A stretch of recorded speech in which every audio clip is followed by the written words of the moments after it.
대불정경 보고 있습니다.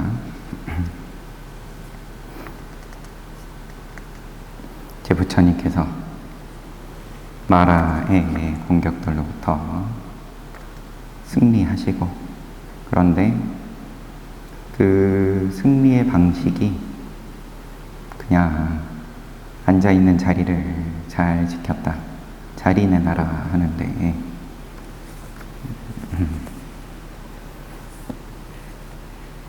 쉽죠?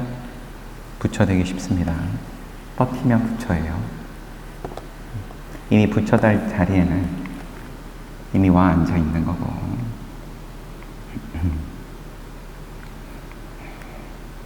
근데 이제 그 자리를 내놔라 하면서 가지가지로 흔드는데 장애가 늘 있죠. 작은 일 하나 하려고 해도 장애가 없을 수가 없는데, 가끔 가다가 순탄하게 될 수도 있지만 그런 거 한번 맛보고 나면 입만 버리는 거죠. 눈높이만 높아져가지고 그 다음부터는 또 왜 이게 장애가 생기냐. 서가모니 부처님도 6년간 난행을 하시는 중에도 끝까지 말하는 함께 했다. 기회를 노리고.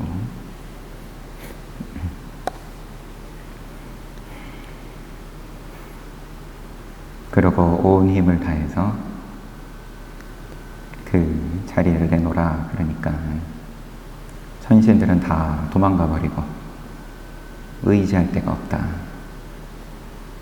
혼자 다 버텨내야 되는데,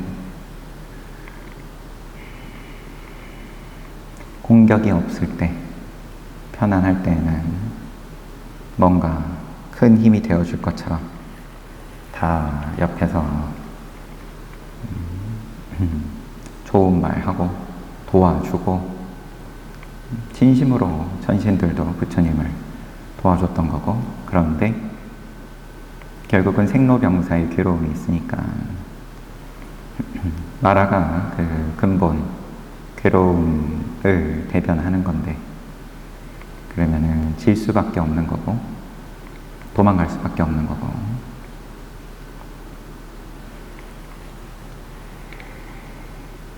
부처님께서는 그냥 가만히 앉아 있음으로 해서 가지가지의 방해에 대해서 버티고 마라는 알아서 후퇴하고, 그러니까는 그제서 도망갔던 천신 브라만, 또 용과 가루다 와가지고 찬탄을 하고 승리를 기뻐하고, 역시나 진심으로 기뻐하는 거죠.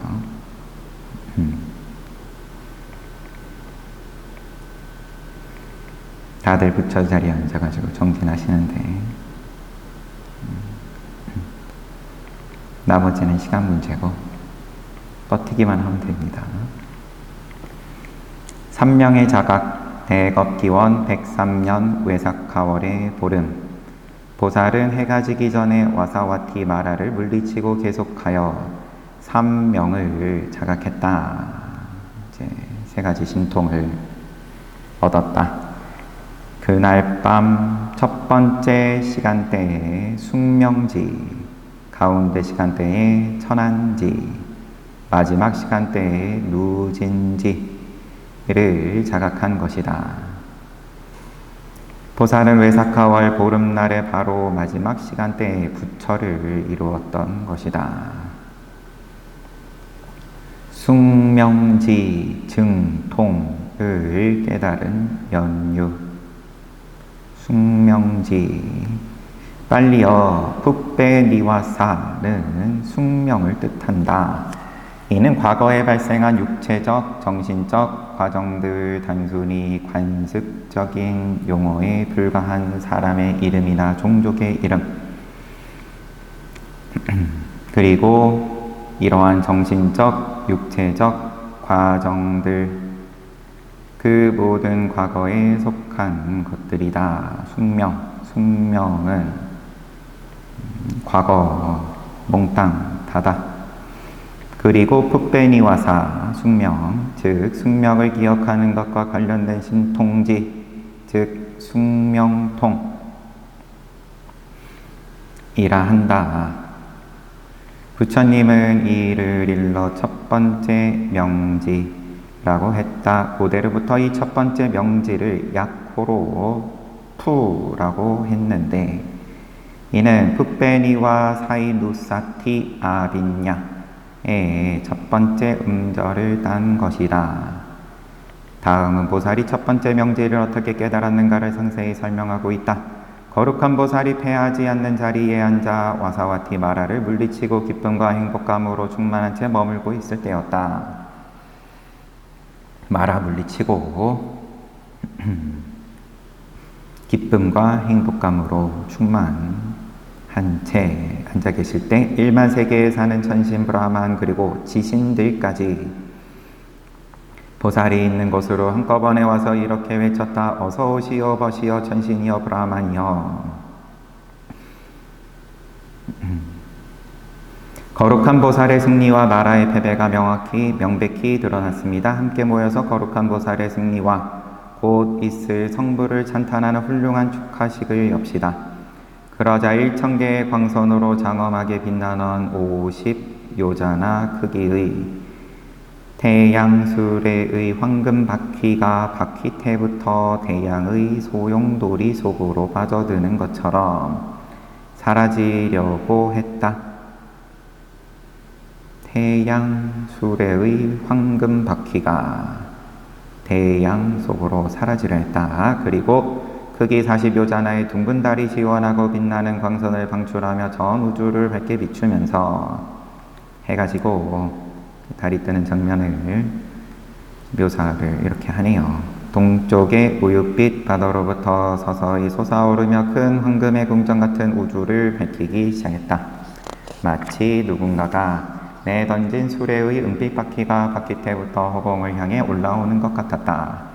황금의 궁전 가운데 있는 보살은 매우 우아하게 보였다. 보살의 몸에서 나오는 황금빛의 위대한 보리수가 있던 지역을 높아 보이게 만들었고 그 주변에 있는 모든 것에 황금불이 스며든 것처럼 보이게 했다. 이처럼 보살은 인달리나 보석으로 만든 양산처럼 보이는 위대한 보리수 뿌리 위에 패하지 않는 자리에 가부좌로 앉은 채 법에 대해 성찰했다.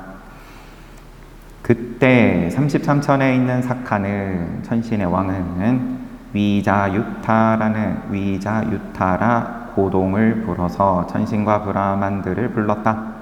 고동 소리는 높이 1만 요자나의 1000개 전체에서 들을 수 있었다. 사카는 계속 고동을 불어대면서 매우 빠르게 보리수가 있는 곳에 이르렀다. 단지 이 1만 세계에 있는 사카 뿐만 아니라 다른 1만 세계에 있는 모든 사카들 또한 고동을 불면서 보살 앞에 이르렀다. 보살 앞에 도착한 사카는 존경을 표하며 대범천이 처리산 정상에 남겨두었던 하얀 양산으로 보살을 가려주었다. 그리고 다른 1만 세계의 모든 대범천들 또한 하얀 양산을 들고 서로 맞닿은 채 서 있었다. 왕을 나타내는 징표이기도 하고 하얀 양산이 또 양산이 이런 코드로서 쓰인다는 건 햇빛이 뜨겁다. 그리고 야마천의 왕 수야만은 야크의 꼬리털로 만든 3가부타 크기의 부채를 붙이며 보살에게 존경을 표했다. 다른 1만 세계에 있는 수야마 전신들도 모두 와서 야크의 꼬리털로 된 부채를 들고 보살에게 존경을 표했다. 이건 역시 대왕의 징표 중에 하나였고 물론 선후 관계로 치면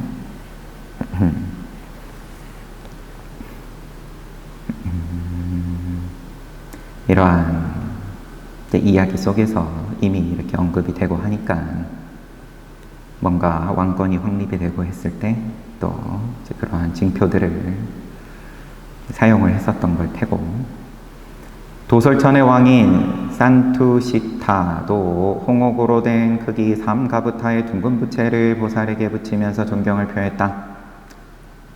다른 일만 세계도 마찬가지고, 판차식하 천신은 천상의 무위과 무희들과 함께 천상의 하프인 벨루아를 가지고 와서 춤추고 연주하면서 보살에 대한 존경을 표했다. 다른 일만 세계도 마찬가지고, 또 일만 세계에 있는 모든 남성신, 여성신들이 이 세계에 모여 자리를 잡은 채 보살에게 존경을 표했다.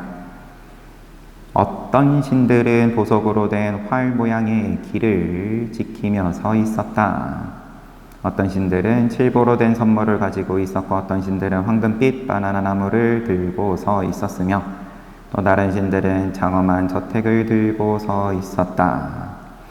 같은 식으로 그들은 야크의 꼬리털로 만든 부채나 코끼리를 모으는 막대 한 쌍의 잉어, 금 달맞이 꽃들, 황금빛의 둥근 연단, 물이 가득 차 있는 그릇, 물이 가득 차 있는 항아리, 소라, 불쏘시개, 홍옥으로 된 기름 등불 기구, 황금으로 된 거울, 보석이 박힌 거울, 칠보로 된 거울, 홍옥으로 마감 장식을 한 기름등, 가로 깃발과 세로 깃발, 소원성치 나무를 들고 서 있었다.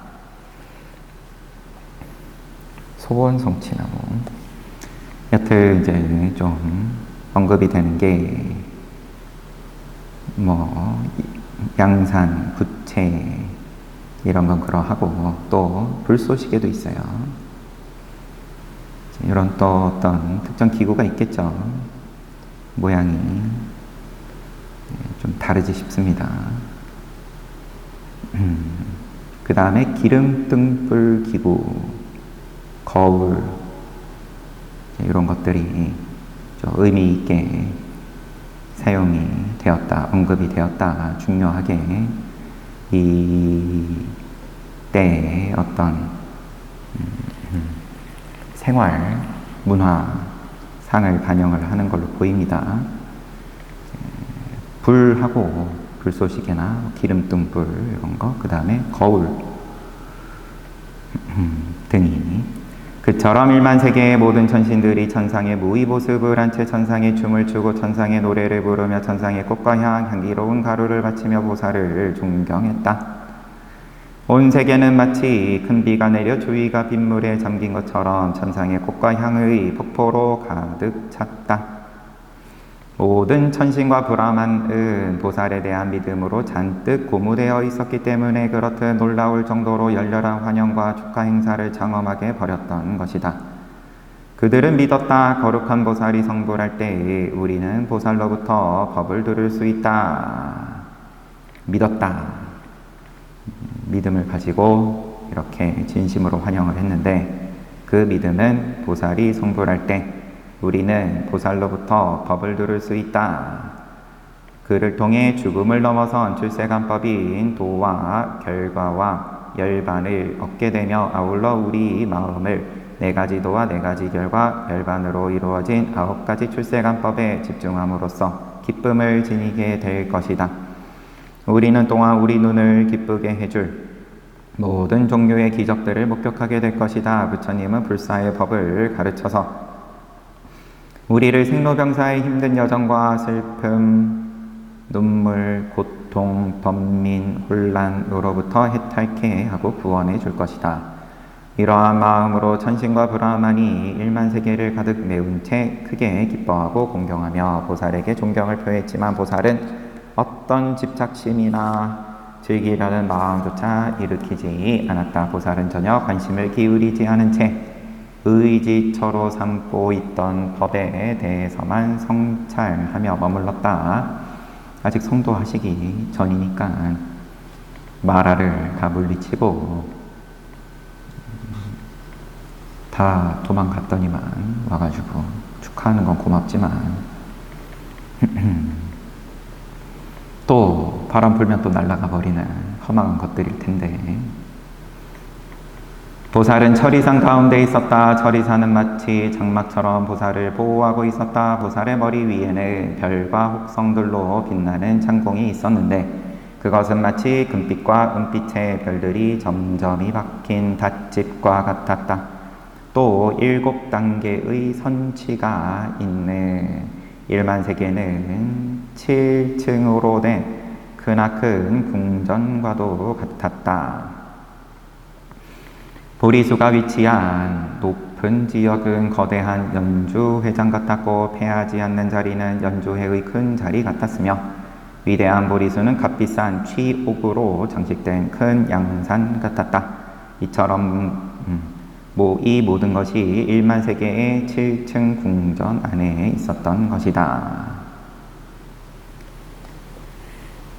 보살은 그 가운데 패하지 않는 자리에 앉아 있었다. 그러나 존경을 표하러 온 천신과 브라만들을 결코 염두에 두지 않았다. 정진력은 날카로워졌고 정념은 굳건하고 명료했고 정신적, 육체적으로 대단히 고요하고 평화로웠다. 따라서 보살은 새끼 초선을 다시 얻고 농경제에서 들어갔던 새끼 초선, 그것에 몰입하게 되었다. 그러자 보살의 상속심은 여러 덮개로부터 완전히 자유로워졌고 애욕의 대상물과 애욕의 번뇌에 집착하지 않게 되었다. 괴로움의 원인인 갈애 또 번뇌가 사라졌다. 엄청난 기쁨과 즐거움이 일어났다. 기쁨 하고 이제 일부러 빨려로 발음이 맞을지는 모르겠습니다. 피티 즐거움은 수카 이렇게 표기를 해놓은 게 번역을 해서 어쩔 수 없이 기쁨 또 즐거움 했지만 일상에서 사용하는 그 단어가 아니다. 따로 전문적인 용어로서 피티, 수카가 있다는 걸 보여주는 겁니다. 다시 보살이 새끼 제2선을 성취하여 몰입해 있을 때 그의 상속심은 사유로부터 들썩임과 흔들림을 제거했다. 그러면 초선에서는 들썩임과 흔들림이 좀 남아있다. 그런 말일 테고 이렇게 들썩임과 흔들림을 제거함으로써 안으로 청정함과 깨끗함을 갖추었고 삼매는 매우 굳건해졌다. 삼매로 말미암아 그의 기쁨과 즐거움은 더욱 증대되었다. 다시 새끼 제3선을 성취하여 몰입해 있을 때 보살에게는 앞서 상속심에서 드러났던 기쁨마저 사라지고 오직 즐거운 느낌만 계속되었다. 피티는 사라지고 수카만 계속되었다. 그리고 정점에 이르러서 즐거움의 느낌마저 완전히 벗어남으로써 평정의 정신적 상태에 스며들었다. 그의 정념은 명료했고 지혜는 굉장히 예리해졌다. 다시 새끼 제4선을 성취하여 몰입해 있을 때 보살은 이미 정신적 육체적 고통과 즐거움을 자신의 상속심에서 제거했기 때문에 애욕의 대상들을 고요하고도 평정을 유지한 채 지켜보는 상태에 머물렀다. 사수와 평정, 이 사수가 지금 애욕의 대상들을 고요하고도 평정을 유지한 채 지켜보는 상태를 사수라고 하고 있습니다. 사수와 평정에 의해 제4선의 부분이자 구성요소인 정념 등의 심소법이 달빛처럼 명료해졌다.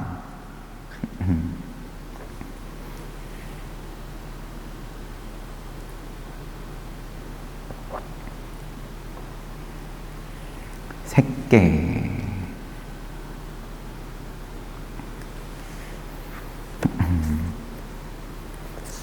농경제에서 들어가셨던 초선이 새끼 초선이 맞죠? 갑자기 또 한번 확인하고 가겠습니다. 네, 출입식 선으로 새끼의 제1선정에 들어가셨었고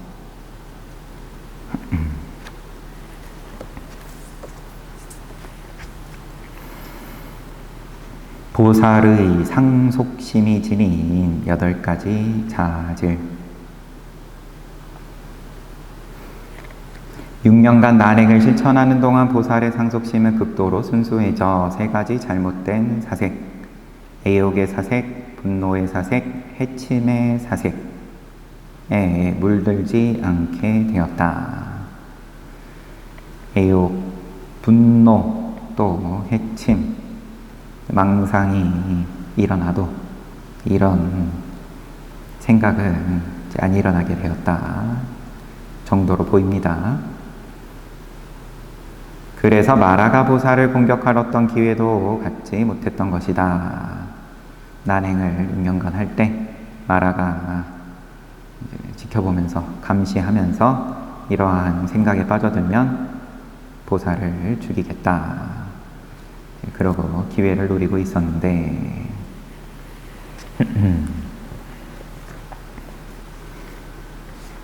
그리고 보살을 외사카월의 보름날 산라숲에서 하루를 보내고 있는 동안 결국 부처를 이루었다. 그때 그의 상속심은 그야말로 존경받을 만했으니 왜냐하면 그 마음이 8가지 세속의 선정을 성취하여 고도로 순수해졌기 때문이다. 8가지 세속의 선정은 이미 앞서서 고행 전에 스승으로부터 알라라 깔라마하고 오닥가의 아버지의 가르침으로부터 8가지 세속의 선정을 그때 이제 올라갔었는데 그걸 통해서 순수해졌기 때문이다. 더욱이 1만 세계의 천신과 브라만이 이 세계에 모여 보살에게 존경을 표하고 있을 때 보살은 그들을 안중에도 두지 않고 오직 법의 실천에만 집중했다. 그리하여 보살의 상속심은 색계 제4선의 삼매를 통해 다음과 같이 매우 향상된 삼매의 힘을 갖추게 되었다. 첫 번째부터 극도로 순수한 제4선의 마음 상태에 의해 보살의 상속심은 완전히 정화되었다. 이어 쭉 보겠습니다. 그런 청정함으로 인해 보살의 마음은 새로 재련된 황금을 닦아놓은 것처럼 빛났다. 탐욕의 원인인 즐거움과 안심을 제거하였고 진해의 원인인 괴로움과 근심 역시 버린 뒤 탐욕과 진해라는 번뇌에서 벗어났다. 즐거움과 안심, 괴로움과 근심 다 한쪽은 좋은 감정인 거고 감정이든 생각이든 느낌이든 괴로움과 근심은 또 부정적인 건데 그러한 것이 제거되었다. 딱히 일어나지 않게 되었다. 마음의 번뇌와 때에서 벗어나는 것은 마음을 더럽히고 억압하는 수번뇌들에서 벗어나는 것으로 이끈다. 5가지 마음의 자제력으로서 마음을 조절하고 14가지 방식으로 마음을 다스렸기 때문에 보살의 상속심은 융통성을 갖추었고 유연해져 마치 무두질이 잘된 가죽이나 잘 처리된 물감 덩어리처럼 자신이 원하는 것을 이루는 데 아주 적합해졌다. 마음이 유연해졌다. 새로 재련된 빛나고 순수한 금은 원하는 장신구로 가공하기 쉽게끔 잘 늘어나고 잘 퍼지는 성질을 지닌다. 보살의 마음도 그처럼 부드럽고 유연해짐으로써 전생의 기억, 멀리 있거나 숨어있는 것 혹은 아주 미세하고 작은 대상이라도 천상의 눈으로 볼 수 있는 등 각종 위협을 효율적이고도 쉽게 성취하고자 하는 바람을 이루기에 좋은 상태가 되었다. 이러한 자질들이 손상되지 않도록 잘 수습하고 수련함으로써 굳게 확보하게 되었다. 보살의 상속심은 보살의 바람을 충족할 수 있게 되었다. 굳건하고 안전하게 여러 자질들을 확보했기 때문에 보살의 마음은 결코 흔들리지 않았다. 그리고 보살의 상속심은 믿음, 정진, 정념, 삼매, 지혜의 측면에서 매우 강했다. 그러므로 불신, 게으름, 부주의, 산만, 무지, 번뇌의 어두움으로 말미암아 일어나는 어떤 흔들림도 겪지 않았다. 이상의 과정을 달리 말하면 다음과 같다. 보살의 상속심은 제4선의 삼매를 잘 확보하고 있었다. 덮개들로부터 완전히 정화되어 순수했다. 마음을 흔들거나 들썩거리게 하는 사색보다 거친 선정의 인자들을 넘어섬으로써 다시 마음을 흔들거나 들썩거리게 하는 사색 등 이러한 것들보다 다시 끊어읽기가 애매해요. 써놓은 게 보다 거친 선정의 인자들을 넘어섬으로써 이러한 거친 선정의 인자들을 넘어섬으로써 보살의 상속심은 번쩍이는 금처럼 빛났다. 상속심은 선정을 성취한 자에게 일어나기 쉬운 교만, 기만, 변절 등의 번뇌로부터 벗어나 있었다. 선정을 성취한 자에게 쉽게 일어나는 교만, 기만, 변절 이러한 번뇌로부터 벗어나 있었다. 상속심은 수번뇌의 원인을 형성하는 욕망을 벗어나 있었다. 유연하여서 5가지 자제력을 성취했다. 모든 종류의 신통을 위한 바탕이 되어 보살은 추구하는 그 무엇이라도 성취할 수 있는 상태에 이르렀다. 마음의 수습에 의해 완전해진 까닭에 보살은 상속심을 흔들리지 않으며 굳건히 유지했다. 이러한 8가지 자질을 갖춤으로써 보살의 마음은 법을 쉽게 발견할 수 있었던 것이다. 그러기 위해서는 법을 자각하려고 마음을 기울이는 것 하나만으로도 충분했다. 법은 지증통에 의해 자각할 수 있다. 보살이 마음을 지증통을 향해 기울이자 지증통의 속행이 쉽게 일어났다.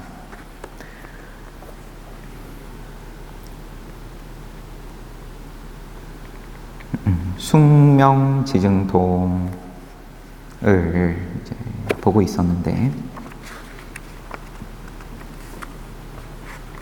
그 가운데에서 8가지 보살의 상속심이 지닌 8가지 자질에 대해서 자질의 느낌은 선정인데 거친 것들을 제거하고 그리고 즐거움과 안심 이러한 것도 쉬어지고 이 색계 사선정까지가 입장이 그러하다. 그리고 성불을 하기에 그 바탕이 된다. 여러 가지 신통을 얻을 수 있는 그러한 밑작업이다. 그러한 느낌이에요. 지금 본 게.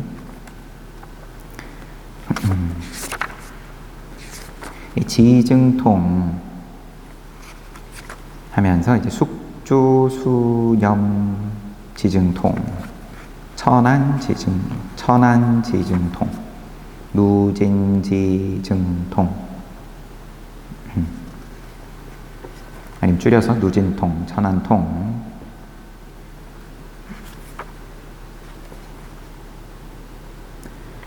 숙명통을 숙주수념통이라고 하는 거겠죠?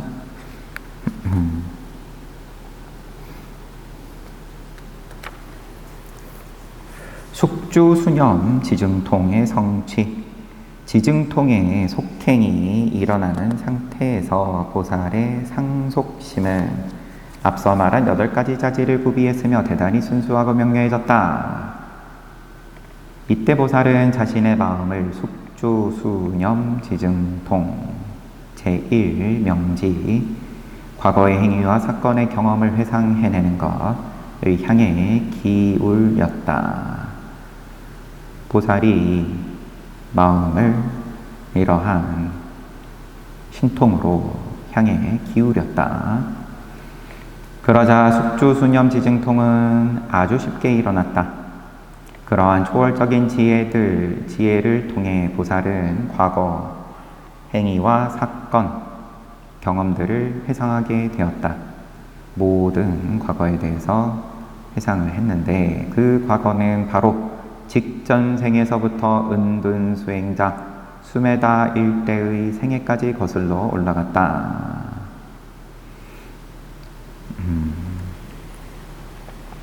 직전 생에서부터 은둔수행자 수메다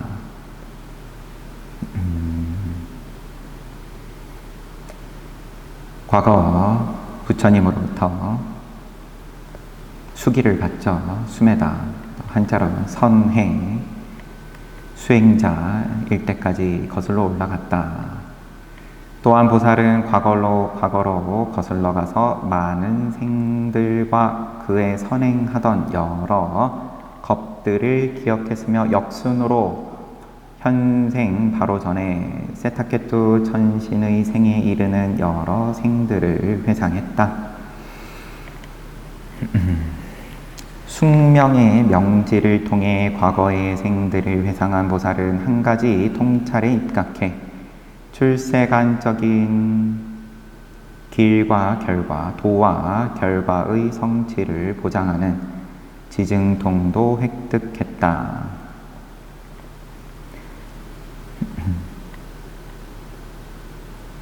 출세간의 도와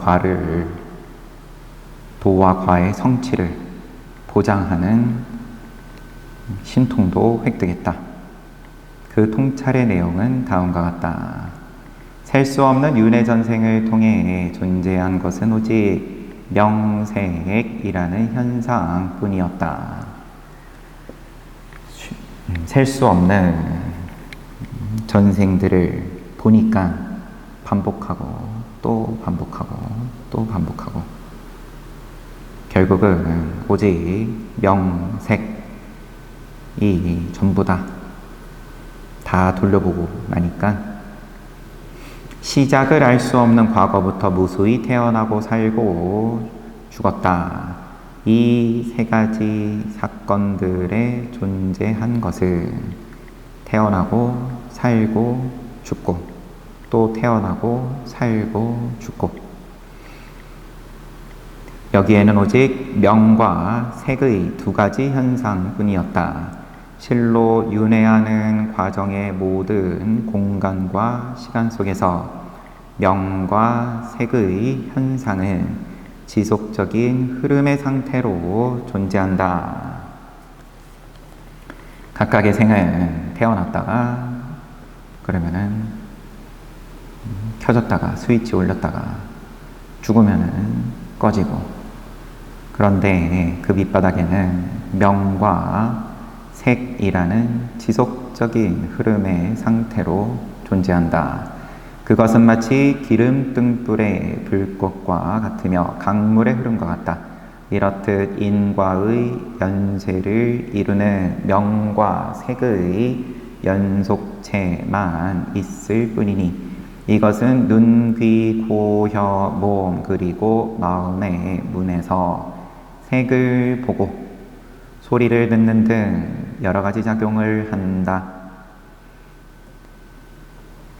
문으로 드나드는데 그러한 작용을 명과 색의 연속체가 작용한다. 그리고 몸의 움직임, 언어적 표현을 통해 말과 행동을 통해 자신의 의도를 드러내는 여러 가지 양상을 일으키는 것이다. 실제로 나, 그 사람, 나다, 너다, 사람이다 등으로 부를 만한 어떤 개별적인 중생도 없다. 그리고 그런 중생을 창조했다는 독립적인 천신 또는 마하라 또는 브라만도 없다. 이처럼 보살은 숙조수념지를 통해 자아와 관련된 20가지 사견을 일시적으로 물리쳤다. 한 방에 물리쳤다. 자아와 관련된 사견. 나중에 부처님께서 외도들의 가르침에 대해서 사견을 62가지였나요? 이렇게 분류를 해서 또 법문을 하시는 장면도 우리가 여러 번 봤었죠. 그런데 이렇게 자아가 있다, 유아다라고 하는 20가지 사견을 한 방에 물리치고 20가지 사견은 다음과 같다. 우선 색온과 오온 가운데에서 색온, 색수상행식, 색온과 관련된 자아에 대한 사견이 4가지가 있다. 색이 자아다, 자아가 색이다, 색이 자아 안에 있다, 자아가 색 안에 있다. 이렇게 4가지. 그런 식으로 수온, 상온, 행온, 식온에 관련된 자아에 대한 사견이 각각 4가지씩 합쳐서 20가지가 된다. 이처럼 보살은 아주 오랜 옛날에 이미 발생했었던 치암을 물리쳤다.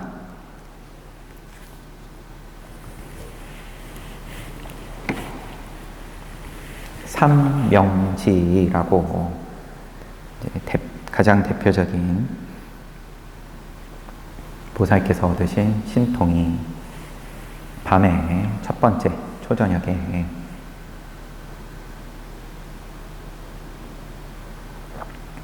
이른 밤에 색계 초선부터 사선점까지 오르시고 그리고 그때 얻으셨던 숙명통 또는 숙조수념지증통, 이 신통으로, 그러면은 신통을 얻었으니까 뭐가 좋냐 도대체. 그러고 정작 부처님께서는 신통을 구하지 말라고 엄격하게 가르치셨는데 이 신통에 무슨 의미가 있냐. 거듭 반복해온 과거에 대해서 하나도 빠짐없이 모두 기억할 수 있게 됨으로써, 그러면 말을 좀 바꾸면 한번 반복을 한 거죠. 비단 한 번뿐이겠냐면 쭉 올라갔다가 그 다음에 다시 쭉 내려와서 세타케투 천신까지 돌아왔는데, 그렇게 한 바퀴 돌아보니까 태어나고 살고 죽고 태어나고 살고 죽고, 여기에 그냥 명색일 뿐이더라. 명색의 흐름이다. 그 명색의 흐름이 육문, 비단 육문 뿐이겠냐만 인간은 아니비설신의 이렇게 나눠져 있으니까. 근데 바깥 경계를 볼 수 있는 문과 보든 인식하고 지각할 수 있는 문과, 그 다음에 그것을 바탕으로 리액션인 거죠. 표현할 수 있는 몸으로 표현을 하든 언어 작용을 통해서 표현을 하든 그러면 거기에 대해서 반응을 하는 그거의 연속 흐름일 뿐이더라. 그리고 거기에는 나다 너다 아니면 사람이다 중생이다 그런 건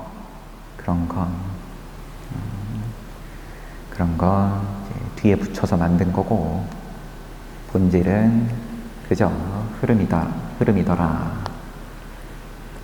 그럼 요거는 내가 그냥 가르쳐주면 되는 거고 부처님께서 굳이 숙명통을 누구나 다 깨달아야 아는 것도 아니고 신통 없이도 부처님께서 법을 설하시고 그거 듣고 긍정이 되면 더 빠르다. 신통 없이도 숙명통의 과실을 누릴 수 있다.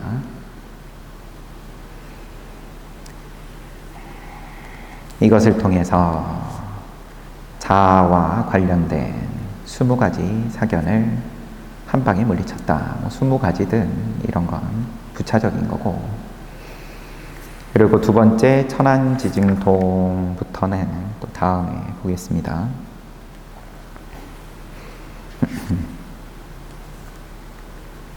말로는 알듯한데 또 막상 당해보면 당장에 눈앞에서 펼쳐지는 게 중요하니까 또 내 마음에서 일어나는 감정이 중요하고 그러니까 그냥 차라리 나도 신통을 얻어서 그냥 그저 명과 세계의 흐름일 뿐이구나 아는 게 속 시원하겠다. 그러한 길도 있을 테고요. 그럼 부처님처럼 무수한 생 동안 바른 일 행을 하고 인욕하고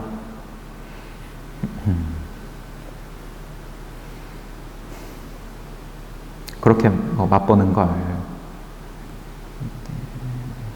말리는 사람은 없죠. 그렇게 맛보기 위해서라도 좀 더 쉽게 가기 위해서 우선 한번 체험을 해보고 직접 그런 다음에는 한결 수월하게 긍정이 되니까 한 번씩 흔들리고 왔다 갔다 하는 경우야 늘상 있는 거고 그렇다 하더라도 또 금방 자기 자리로 돌아오고 천신들이 도망갔던 것처럼 좀 한 번씩 앉아있는 자리를 나도 모르게 줘버렸다, 포기했다, 돌아와 앉으면 되죠. 쉽습니다.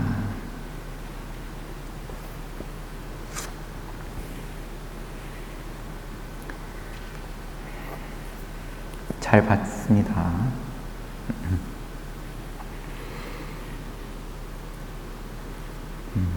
쉬었다가 정진 잘 하시고 저는 큰 스님 뵙고 인사드리고 오도록 할게요.